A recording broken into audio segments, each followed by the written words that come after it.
રાજકોટમાં 27 લોકોને ભરખી જનાર ટીઆરપી ગેમ ઝોન અગ્નિકાંડની ઘટનાના સૂત્રધાર એવા મનસુખ સાગઠિયાને કોર્ટમાં બોગસ મિનિટ્સ બુક બનાવવાના કેસમાં હાજર કરાયો.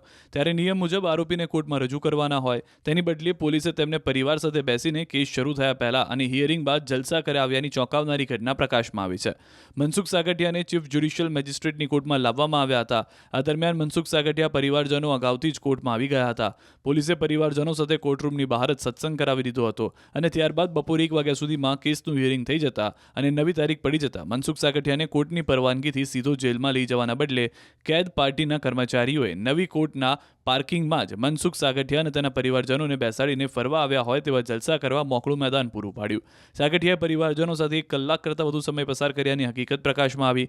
કોઈ પણ કેસના આરોપીને કોર્ટમાં લવાય ત્યારે કોઈને પણ મળવા દેવાની કે ખાવા પીવાની વસ્તુ આપી શકાતી નથી તેનું ઉલ્લંઘન કરાતું જોવા મળ્યું છે.